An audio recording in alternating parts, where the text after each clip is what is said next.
Hola, me presento, soy Merlin Gisela Fino Acosta y hoy estaremos hablando sobre los conceptos de cosa y los bienes del derecho romano.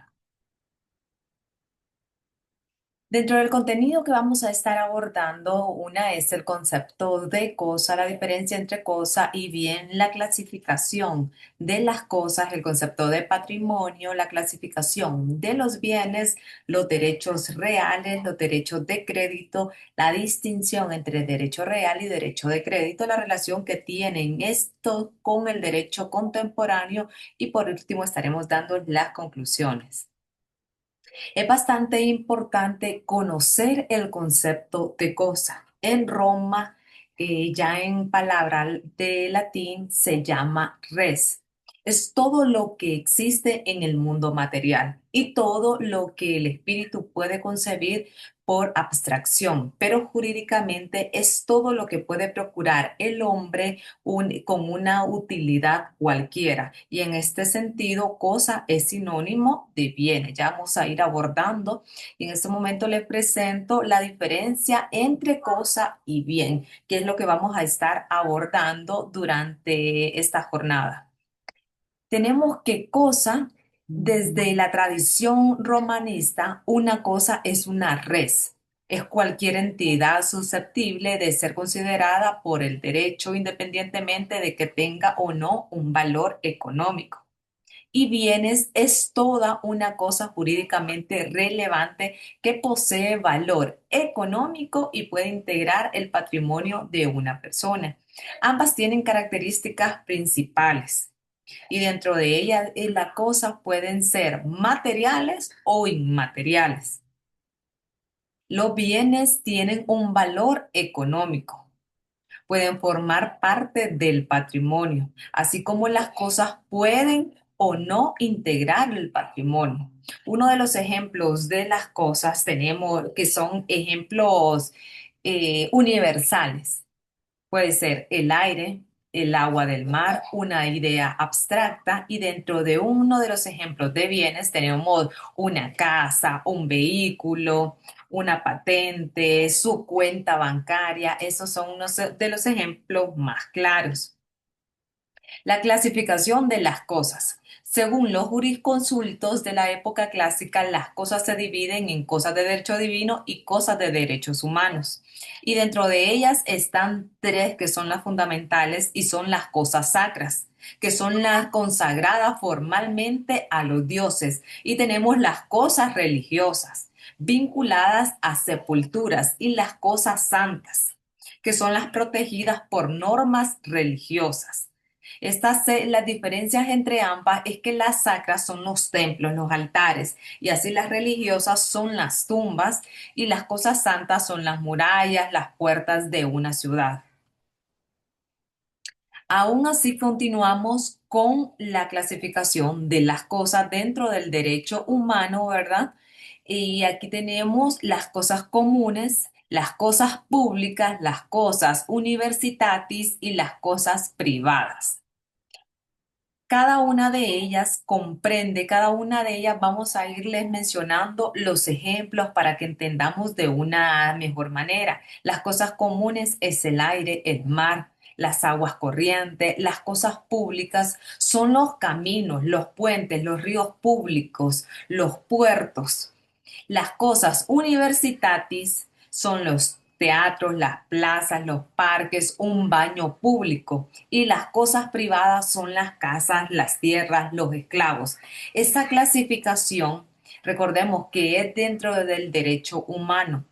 Hay que saberla diferenciar. Y dentro de ellos las comunes, como ya las mencionaba, el aire, el agua, pues esto quiere decir que nadie puede decir, esto es mío. Nadie puede decir, el aire es mío. El agua del mar es mío.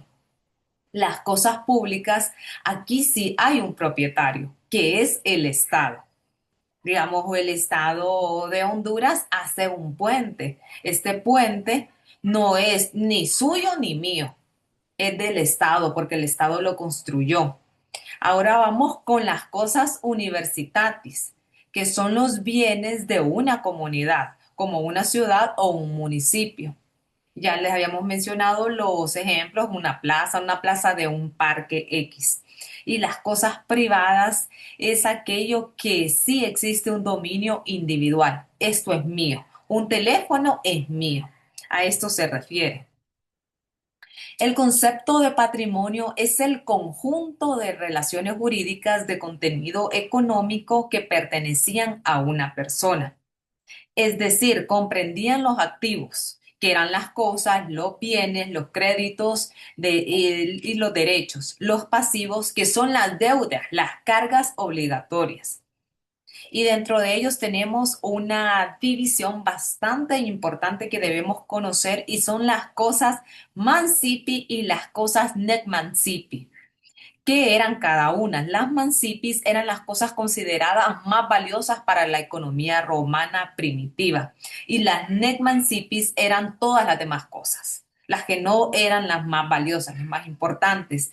Esas, ¿cómo se transmitían?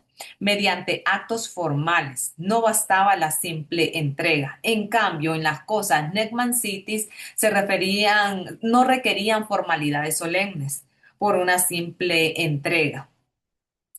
Estas eran las mancipis, eran los fondos itálicos que eran las tierras de Italia, los esclavos, los animales de tiro y carga, que eran los bueyes, los caballos y las mulas.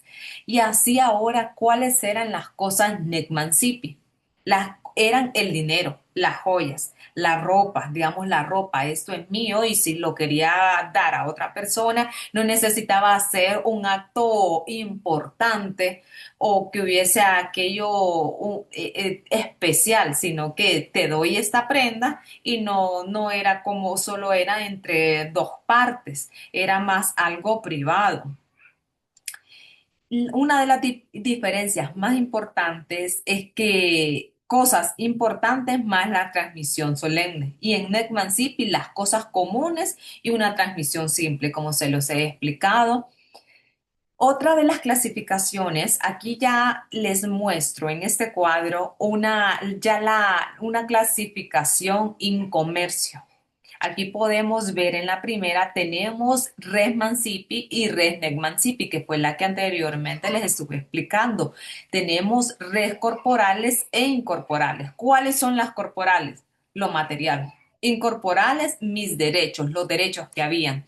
También tenemos los derechos muebles e inmuebles. ¿Cuáles son los muebles? Aquellos que usted puede trasladar. Un carro, usted lo puede mover. Una cama la puede mover. Y los inmuebles son los que no se pueden trasladar. Si usted tiene un terreno, ese no lo puede mover. Donde está el terreno, ese no lo mueve. A eso se refiere. Y tenemos los bienes fungibles y no fungibles, que los fungibles son sustituibles y los no fungibles son individualizados. También tenemos los bienes de género y de especie. Los de género son no determinados y de especie son los determinados. Los bienes consumibles y no consumibles. Los consumibles se extinguen con el uso y no consumibles, uso reiterado. Consumibles es el dinero que tenemos, son los alimentos. Eso, usted tiene el dinero y ya lo usa, ya lo gasta. Tenemos los derechos reales. Dentro de los derechos reales que recaen directamente sobre una cosa. Existen una relación inmediata entre persona y cosa que ejercen, digamos, este derecho y dentro de las características principales son oponibles a toda. Recaen sobre una cosa determinada, otorgan poder directo sobre la cosa. Uno de los ejemplos más clásicos es la propiedad, la servidumbre, usufructo, uso. Ahora los derechos de crédito, para ir entendiendo la diferencia, son los derechos que recaen sobre la conducta de una persona. Existe relación entre acreedor y deudor. Y aquí como les muestro dentro de la imagen, dos personas viéndose, es algo privado. Y aquí como dicen del crédito, alguien prestó, alguien debe. La distinción del derecho real y derecho de crédito, como les estaba mencionando, el derecho real es un poder sobre una cosa y el derecho personal es el poder de exigir una conducta, que es el de crédito que les mencionaba. La relación con el derecho civil contemporáneo Es bastante importante porque el derecho romano desarrolló dos categorías fundamentales, son los derechos reales y los derechos de crédito.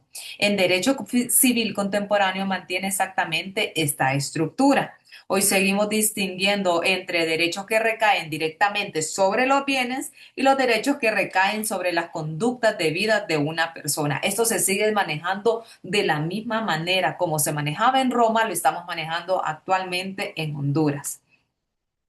Concluimos con este tema y sabemos que el estudio de las cosas, de res y de los bienes en el derecho romano revela la profunda sistematicidad del derecho patrimonial romano, cuya influencia permanece en el derecho civil contemporáneo.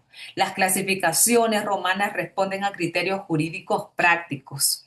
Eso quiere decir que así como se usaban antes, como estaban las divisiones, se siguen utilizando en la actualidad. Y es por eso que nosotros tenemos nuestra base del derecho, la tomamos del derecho romano. Eso ha sido todo por hoy.